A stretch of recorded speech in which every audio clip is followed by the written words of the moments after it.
तो show time explainer पे explain कर रहे हैं ब्रेकिंग बैड के सीजन 1 के एपिसोड नंबर 2 को, जो स्टोरी है वॉल्टर वाइट की। ये किस तरह वो एक मिडिल क्लास इंसान, एक टीचर बनता है एक ड्रग डीलर, और किस रीजंस की वजह से वो बनता है वो आपको एपिसोड नंबर 1 में दिखेंगे, जो ऊपर आई बटन पे या कमेंट बॉक्स में होगा। और बाकी सीरीज के साथ इसे देख सकते हैं प्लेलिस्ट के अंदर। तो चलिए शुरू करते हैं इस एपिसोड को, जहां पर वॉल्टर वाइट अपनी वाइफ के साथ इंटीमेट हो रहा है, बट तबियत खराब होने की वजह से वॉशरूम में जाता है और वहां पर बेहोश हो जाता है। और स्टोरी स्टार्ट होती है 12 घंटे पहले की, जहां पर वॉल्टर वाइट नंगू पुंगू डेजर्ट में खड़ा हुआ है और अपनी आरवी को टो करवाने लग रहा है जेसी के साथ मिलके। और वो टो करने वाला बंदा इनकी तरफ अजीब तरीके से देख रहा है कि जंगल में नंगू पुंगू हो गए कर क्या रहे हैं, बट ये कुछ भी ना बताते हुए उसे क्रेजी 8 के दिए हुए पैसों में से कुछ दे देते हैं, जिसको लेकर आरवी वाला चला जाता है। और इस मोमेंट पे वॉल्टर और जेसी के बीच में डील होती है कि किसी भी तरह करके वो इन दो लाशों को ठिकाने लगाएंगे और उसके बाद कोई भी डील नहीं करेंगे। उनकी टीम टूटती है, जिसके लिए दोनों एग्री करते हैं और सीधा आरवी को लेके जाने लगते हैं जेसी के घर पे। बट जहां पर जेसी इन लाशों को अपने घर पे ले जाना नहीं चाहता था, बट उसके पास कोई ऑप्शन नहीं था। हम देखते हैं यहाँ पर वॉल्टर वाइट इन दोनों को ठिकाने लगाने के बाद ड्रग डीलर बनने के सपने छोड़ने वाला है और फिर घर जाके बिल्कुल नॉर्मल बिहेव करता है जैसे कि कुछ हुआ ही ना हो, जिसको देखकर स्काइलर को थोड़ा तो डाउट होता है कि कुछ तो गड़बड़ है जो शायद वॉल्टर बता नहीं रहा है। बट तभी उसके पास कॉल आती है जेसी की, जो कस्टमर केयर करके बात करने लगता है, बट बताता है कि किस तरह क्रेजी 8 हिलने लग रहा है, वो अभी भी जिंदा है और उनको कुछ तो करना पड़ेगा क्योंकि उसने कभी किसी को जान से नहीं मारा है और ये उसके लिए खतरनाक था। हम देखते हैं यहाँ पर बिल्कुल कामली वॉल्टर कहता है कि तुम अपनी सर्विसेज किसी और को देना और यहाँ पर फोन करने की जरूरत नहीं है, जिसको देखकर स्काइलर को डाउट होने लगता है कि कौन से कस्टमर सर्विस से इतनी देर बात की जाती है, शायद वॉल्टर का कोई चक्कर तो नहीं चल रहा है। उसको पता लगाने के लिए वॉल्टर के जाने के बाद उस नंबर को सर्च करती है और पता लगाती है कि ये तो जेसी पिंकमैन का नंबर है, जो उल्टी सीधी हरकत की वेबसाइट बनाता है और अपना एड्रेस तक उसमें लिख के रखता है, जिसके बारे में स्काइलर थोड़ी अब टेंस्ड होने लगी थी कि वॉल्टर जैसा अच्छा बंदा ऐसे बेवकूफ के साथ क्यों फोन पे छुप छुप के बातें करने लग रहा है। और अब वही वॉल्टर को हम देखते हैं क्लास लेते हुए, बट उसे क्लास में कोई इंटरेस्ट नहीं है और जैसी क्लास खत्म होती है सीधा जाता है स्टोरेज में और वहां से केमिस्ट्री लैब से एसिड चुराते हुए सीधा ले जाने लगता है जेसी के घर में, जहां पर जेसी के घर से क्रेज उठ चुका था और सीधा रोड की तरफ भागते हुए वहां से अपनी जान बचा रहा था। बट तभी वॉल्टर को दिख जाता है, वॉल्टर उसे रोकने की कोशिश करता है, बट वॉल्टर को देख के क्रेजी 8 भागते हुए पेड़ से टकरा के गिर जाता है, जहां पर उसे उठा के वॉल्टर वापस लाता है और बेसमेंट में छोड़ देता है। बट तभी उन्हें लगता है कि शायद कुछ दिनों में अपने आप मर जाएगा, क्योंकि अमीलियो की डेथ तो हो चुकी है, तो शायद इसकी भी हो जाएगी थोड़ी तड़प तड़प के, क्योंकि इसको हॉस्पिटल तो कोई ले जाने वाला नहीं है। बट दोनों को अभी भी टेंशन थी कि किसी तरह करके क्रेजी 8 को बांधना पड़ेगा।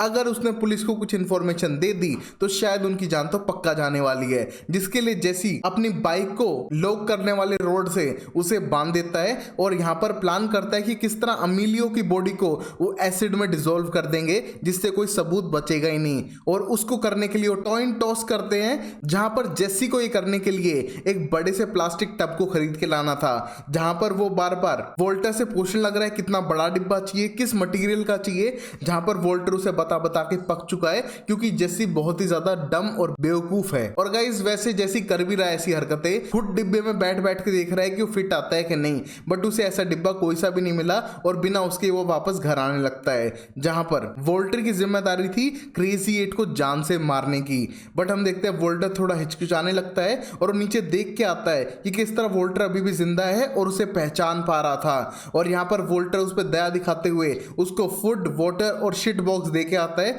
जिससे कि वो थोड़ा नॉर्मली रह सके बंधा हुआ भी। बट यहाँ पर क्रेजी 8 का क्वेश्चन था कि क्या उसका कजन अमीलियो जिंदा है, बट वॉल्टर के कुछ ना जवाब देने पे वो समझ चुका था कि उसकी तो मौत हो चुकी है और शायद वॉल्टर उसे भी मार दे। बट यहाँ पर वॉल्टर ने उसे मारा नहीं था और ऊपर आने के बाद पहली बार लाइफ में वीड करने लगता है, जो जेसी से बिलोंग करता था, जहां पर जेसी आने के बाद थोड़ा गुस्सा होने लगता है कि उसका वीड क्यों इस्तेमाल किया, बट उससे पूछता भी है कि कैसा लगा करके, क्योंकि वो उसका टीचर था और उसे लगा नहीं था कि कभी भी कि वो उसके साथ ऐसे टाइम बिताएगा बिल्कुल दोस्तों की तरह। बट यहाँ पर वॉल्टर का कहना था कि वो उसे नहीं मार पाया है और उसको इन सब में पता नहीं क्यों आना पड़ा, उसका बिल्कुल भी मन नहीं था, बट अब वो आ गया है तो उसे कुछ तो करना ही पड़ेगा, बट वो शायद उसे ना मारे, जिसको लेके जेसी बिल्कुल भी एग्री नहीं करता है, क्योंकि उससे तो खत्म करना ही होगा। वरना वो पुलिस के साथ जा सकता है, गैंग बना सकता है और उनकी जान खतरे में पड़ सकती है, क्योंकि वो एक गैंगस्टर है, उसकी अकल उसके घुटनों में है, वो ढंग से सोचता नहीं है। बट वॉल्टर इन सब चीजों को कल पे टाल के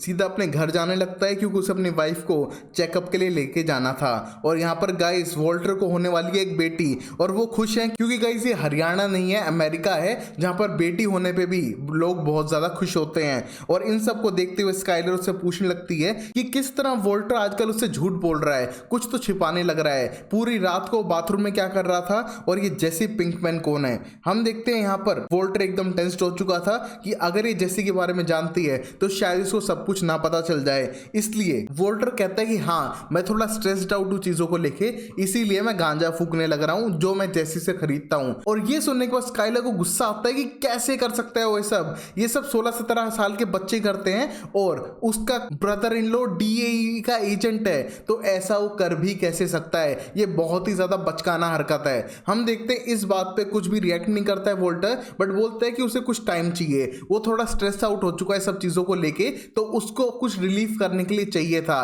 तो प्लीज स्काइलर उसे कुछ टाइम दे, उसको मेंटल पीस दे। हम देखते हैं ये कहने के बाद वापस घर जाने लगते हैं, जहां पर स्काइलर को लगता है कि ये काम से ज्यादा टेंस्ड है, इस वजह से ऐसी हरकतें कर रहा है। बट उसको स्टैंड लेते हुए जेसी को वॉर्न करने जाना ही होगा। जिस मोमेंट पे जेसी अमीलियो की बॉडी को ठिकाने लगाने की कोशिश कर रहा था, बट तभी स्काइलर को देख के डरने लगता है। बट जिसने बॉडी अब तक देखी तो नहीं थी, बट वो उसके घर में चली आ रही है, जहां पर जेसी साफ करता है कि उसकी प्राइवेट प्रॉपर्टी है और यहां से निकल जाए वो। बट वो वॉर्न करने आई थी कि कभी भी उसके लाइफ में उसके हस्बैंड वॉल्टर से ना मिले, क्योंकि उसने उसे सब कुछ सच बता दिया है, और उसका ब्रदर इन लॉ डीएई में है एक एजेंट जो तुम्हारी हालत पतली कर देगा। हम देखते हैं ये सुनने के बाद तो सच में जैसे डर चुका था कि कहीं वॉल्टर ने सबके सामने सच ना बोल दिया हो। बट उसको पता चलता है कि वो मेरुआना की बात कर रही थी, बेसिकली गांजा, जिसको सुनकर जेसी रिक्वेस्ट करता है कि जो भी उसने किया वो अब नहीं करेगा, प्लीज उसकी प्रॉपर्टी से चली जाए।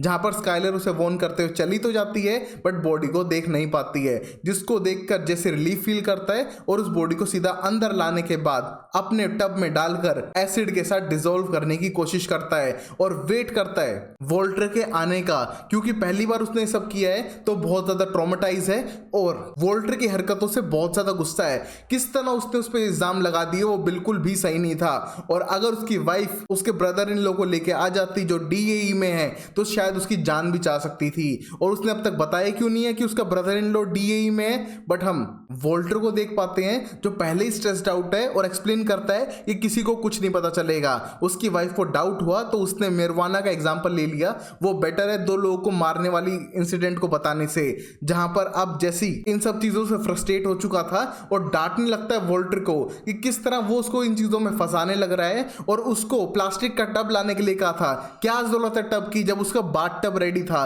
उसने बाथ टब में बॉडी को डाला और एसिड से डाल के बिल्कुल पानी पानी कर दिया। बट तभी